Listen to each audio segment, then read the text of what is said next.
KRS 189A010 subsection 1C, that the defense has made clear prior to their opening statement, once the jury has been sworn, that this is the only subsection they're moving on.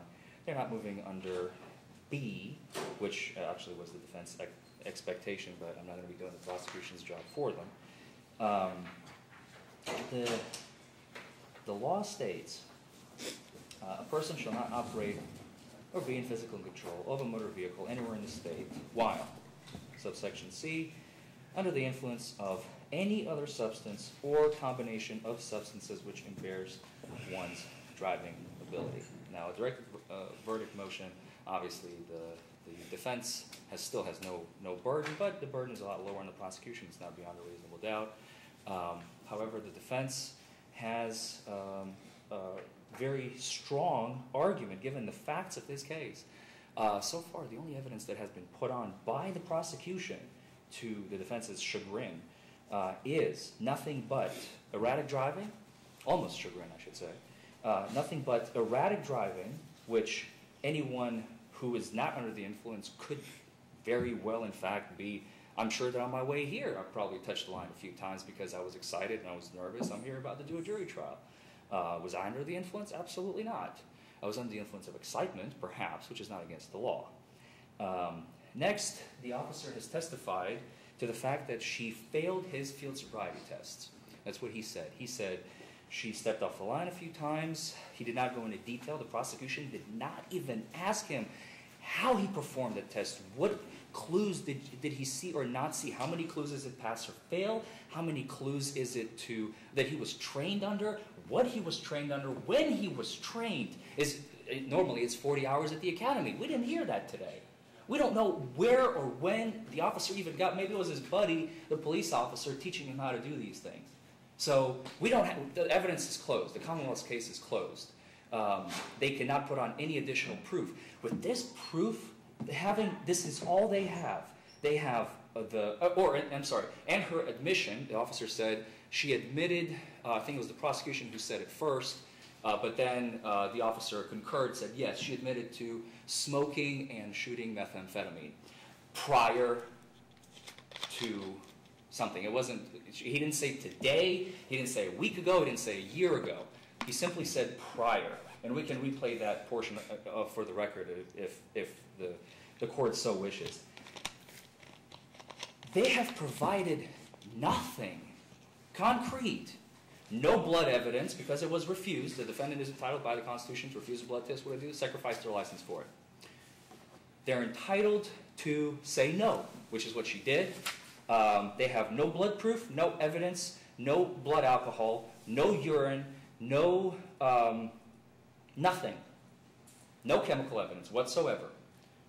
All they have is erratic driving, some dances that she did, which we don't even know what these field sobriety tests are. The jury doesn't understand. I don't even understand it, based on the testimony that was heard here today.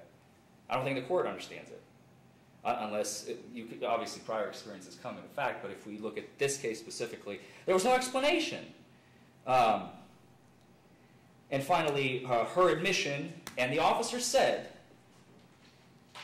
and as a matter of fact, I think this is crucial because the defense does not recall the exact verbiage to play back the officer's testimony, because this is crucial. Because the defense recalls that the officer stated Ms. Kindle admitted to shooting and smoking methamphetamine, I remember the word prior, and that is all I recall. And I think this is important for the defense's directed verdict motion, especially because if that is all the evidence says, then the prosecution doesn't even have a scintilla of evidence of beyond a reasonable doubt. Operation of a motor vehicle under the influence, let alone the threshold of beyond a reasonable doubt. And at that point, the case should be taken from the jury under all circumstances and decided by the court in favor of the defense. So I will not conclude my portion. I'll leave it up to the court because that's all the defense remembers, unfortunately, in all candor, that the testimony was Ms. Kindle has admitted to smoking and shooting methamphetamine prior. And then whatever happened after that, I simply cannot recall. So if the court would entertain, I would like to play that portion back for my own personal clarification as well. Go ahead, play it back for him.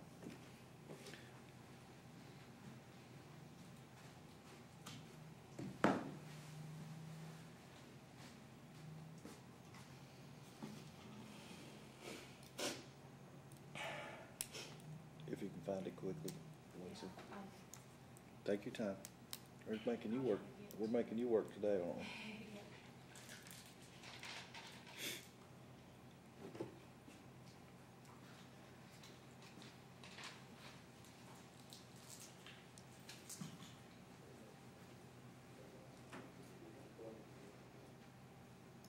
If you need some help, let me know.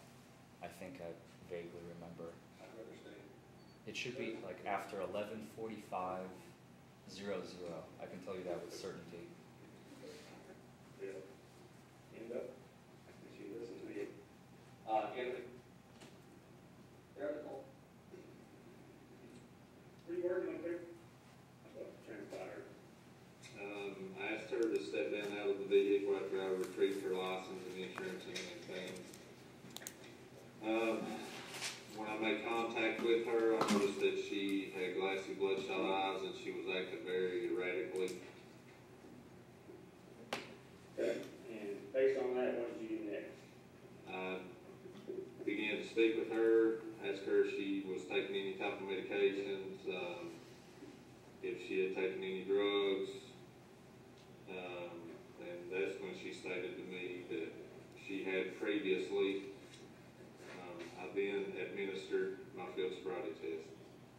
She had previously taken drugs. She had. Did she go further at that point, or did she make a statement?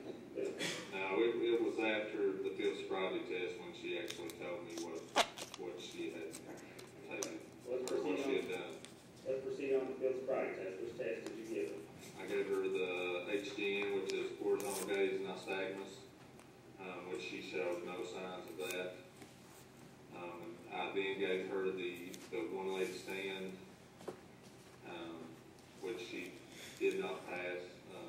She put her foot down after 4 seconds, used her arms for balance during that test. She then tried the test again and could not complete it. She put her foot down once again. What was the third test you gave her? The third test was the walk and turn. She did not pass it. She did not go heel to toe. She stepped off of the line, and then she also used her arms for balance while trying to conduct that test. So what happened after the field sobriety test? After the field sobriety test, I asked her again what she had, if she had taken anything. She stated that she had. Right there. I'm sorry, play it. Don't pause it. Had smoked and shot. I'm sorry, back it up about 10, 15 seconds. I'm sorry, I shouldn't have interrupted there. I was just trying to bring the court's attention to that portion. That's what trying to conduct that test. So what happened after the field sobriety test? After the field sobriety test, I asked her again what she had, if she had taken anything. She stated that she had smoked and shot methamphetamine prior to driving the 18-wheeler. And at that point, you put her under arrest? I did. You can stop there. So I withdraw that portion for the record of the defense's directed verdict motion. But other than that, her admission, the Commonwealth has no evidence that she was under the influence other than some tests. So we don't know what they are even, what they are, as I've already stated. I'm not going to restate my argument. The defense moves for a directed verdict at this time. Mr. Douglas? Because, I'm sorry, the final, my apologies, my train of thought left me. Had the prosecution moved under KRS 189A0101B, the defense would have no argument. Zero argument. I would have probably been up here for 5 seconds and we would have been ready for closing arguments. It's 1B states, A person shall not operate or be in physical control of a motor vehicle anywhere in this state while under the influence of alcohol. Or I'm sorry, there's another section, I apologize. 1E, my apologies. Combined influence of alcohol or any other substance. But they chose to proceed under C. While under the influence of any other substance or combination of substances which impairs one's driving ability. So we're not talking about alcohol. We're not talking about anything relating to alcohol. We're simply talking about any other substance or combination of substances. The testimony was that she admitted to smoking and shooting methamphetamine prior to driving the 18-wheeler. I believe, based on his testimony, the citation that he testified to, what he saw, what he heard, what he smelled, does not give the prosecution the ability to move forward. A directed verdict should be granted to the defense and taken from the hands of the jury because there's simply not enough evidence for them to continue on to make a decision based if those are all the facts that we have. Thank you. So respectfully disagree. The reason we're proceeding under this is no evidence of alcohol. Troopers never stated in a citation or on the stand that he smelled any alcohol, so it's just the methamphetamine that we're concerned with. I disagree with his characterization of the field sobriety test. The officer did go in detail, said she couldn't stand for 4 seconds. And also he went further and said that she tried it again, used her arms for balance. Same thing with the walking time. She could not do that. She used her arms for balance, could not stay on the straight line. And most importantly, I mean, that's her statements about shooting and smoking methamphetamine to the officer. Not only that, but then once she gets to PCH, the hospital, she says, "Wow, I should test, I'm guilty." So I think in a DUI case, you don't get this much proof typically, you know, other than a blood result. But of course, she exercised her right to give us that, but you can't have any more proof in a DUI in this case. Yep. All right, most of our directed verdicts overruled. Thank you, Your Honor. All right. Thank you for letting me use the book. Hey, no problem. I guess the jury's probably got about 5 more minutes. If you guys want to take a quick break. Thank you, Your Honor. Before we get started back again.